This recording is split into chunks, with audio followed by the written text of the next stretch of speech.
we have that, and we also remember that many of these, Siberia and Far East, are losing people, whereas where would be the one place where there would be a gain in population as far as subregions? The core. The core. So that's what we're going to talk about next, the Russian core. So what characteristics does the Russian core have then? High GDP. The most people. The most money, the most people. There's 12 million in the core, and or more. And there are 3 industrial regions. These industrial regions, there's 3 in the core, and how many are there in Siberia? None. And then how many are in the Far East? 1. Yes, and then how many are in the southeastern frontier? 2. So the 3, by far, the most economic activity going on in the core with those 3. So as we said before, very, very much the industrial activity of the Soviet Union was fantastic, and the output was terrific and very helpful during wartime for supplying materials to the Allies. So what's our first industrial region? Yes, the central industrial region. And as you might guess, what is at the center of the central industrial region? Moscow, yes. And so, there's millions and millions of people in Moscow. So actually, this would be where most of the population of Russia is in a radius, within a few hundred miles of Moscow. Most of the people live there. Now, we already said it's overcrowded. It is very central still. The governing, Vladimir Putin is still the president, has been for about 12 years now. And I believe the law was changed, and so he could run again next time, which I think is in 2018. But so this is Moscow is by far the largest city. I don't know if we want to call it a primate city. I would consider it a primate city. That was a good question that somebody asked me. But there is a lot of time zones.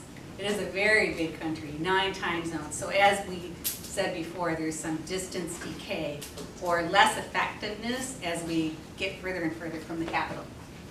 So there's also St. Petersburg in the core. Under the time of Peter the Great, it became the forward capital of Russia and under the Tsars.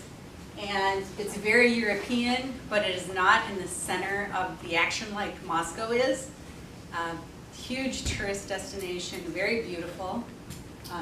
European flavor, beautifully restored buildings. Also, as one of you said earlier, it is a port city, and so often cruises will enter and come and visit.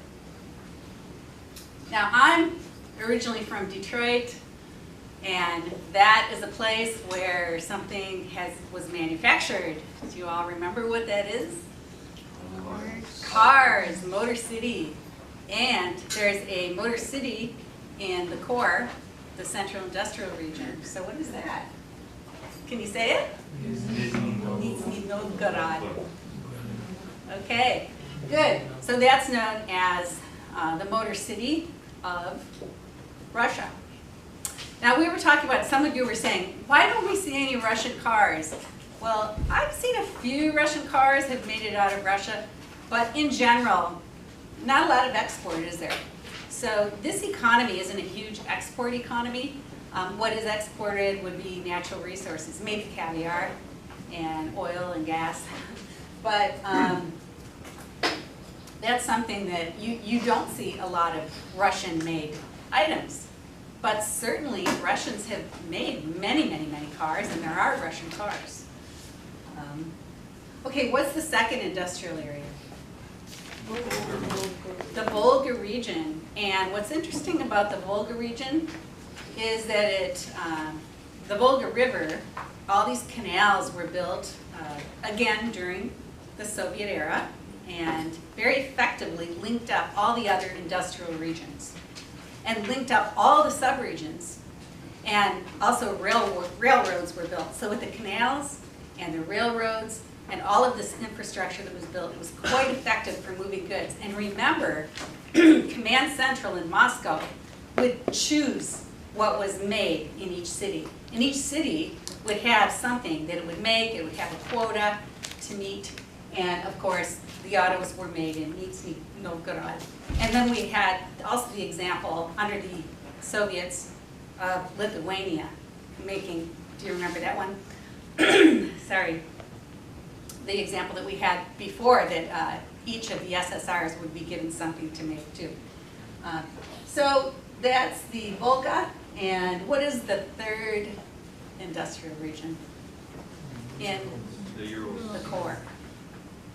Yes, the Urals. Okay, so this would be right along the Urals Mountains is effectively the boundary of the core, and so the Urals would be far to the east, and yet it's been linked to the Volga and also linked to the other regions. So there's many things, many natural resources that are found in the Urals. There's coal, there's all kinds of minerals, there's many, many things, many natural resources. There's oil, there's gas, and of course these are shipped to other places and manufactured quite often. So I think we'll stop there, and we'll see you next time. Thank you.